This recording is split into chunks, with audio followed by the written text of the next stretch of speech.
വിശുദ്ധ പൗലോസ്ലീഹ ഹെബ്രായർക്ക് എഴുതിയ ലേഖനം 11 അധ്യായം 1 മുതൽ 4 വരെയുള്ള തിരുവചനങ്ങൾ.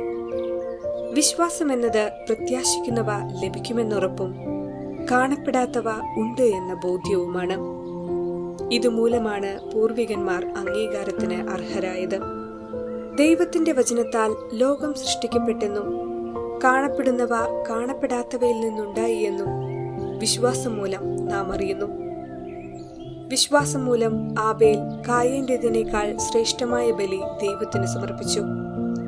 അതിനാൽ അവൻ നീതിമാനായി അംഗീകരിക്കപ്പെട്ടു. അവൻ സമർപ്പിച്ച കാഴ്ചകളെക്കുറിച്ച് ദൈവം തന്നെ സാക്ഷ്യം നൽകി. ഓർമ്മിക്കുക, തിരുസഭ ഇന്ന് വിശുദ്ധ തോമസ് വില്ലനോവ ആർച്ച് ബിഷപ്പിന്റെ തിരുനാൾ ആഘോഷിക്കുന്നു. അദ്ദേഹത്തിന്റെ ജീവിതം സാധാരണക്കാർക്ക് പോലും അനുവർത്തിക്കാവുന്ന ഒന്നാണ്.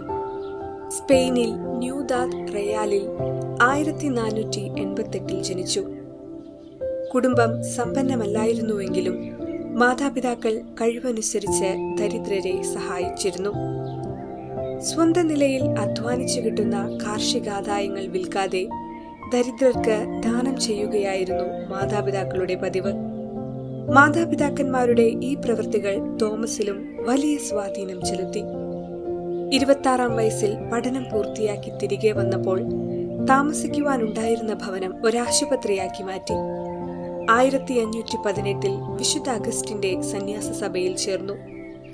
1520 അദ്ദേഹം വൈദികനായി. 1545 വലൻസിയയിലെ ആർച്ച് ബിഷപ്പായി. സ്ഥാനമാനങ്ങളെ വെറുത്തിരുന്ന ഫാദർ തോമസ് സിംഹാസനം ചുംബിച്ചു. സ്ഥാനമേറ്റ സന്യാസ സഭയിൽ നിന്നും ലഭിച്ച സമ്മാനത്തുക വില്ലനോവയിലെ ആശുപത്രി മെച്ചപ്പെടുത്തുവാൻ അയച്ചുകൊടുത്തു. വിവിധ തൊഴിലറിയാവുന്നവർക്ക് തൊഴിലുപകരണങ്ങൾ വാങ്ങിക്കൊടുക്കുമായിരുന്നു.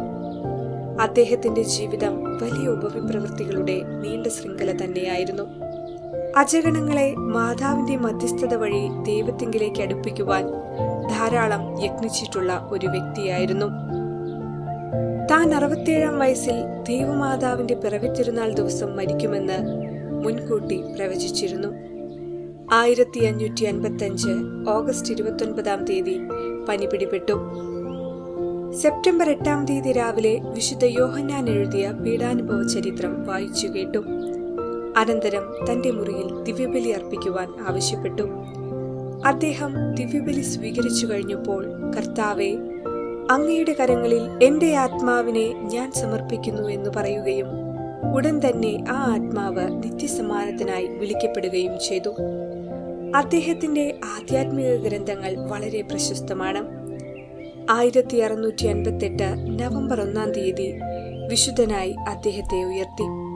എളിയവനിൽ എളിയവനായി ജീവിച്ച് നിത്യസമ്മാനത്തിനായി ഒരുങ്ങി മുൻകൂട്ടി നിശ്ചയിച്ച ദിവസം തന്നെ തന്റെ ആത്മാവിനെ കർത്താവിന്റെ കരങ്ങളിൽ ഏൽപ്പിച്ചു. നമുക്കും ഈ വിശുദ്ധന്റെ എളിയ ജീവിതം മാതൃകയാക്കാൻ വേണ്ട കൃപയ്ക്കായി പ്രാർത്ഥിക്കാം.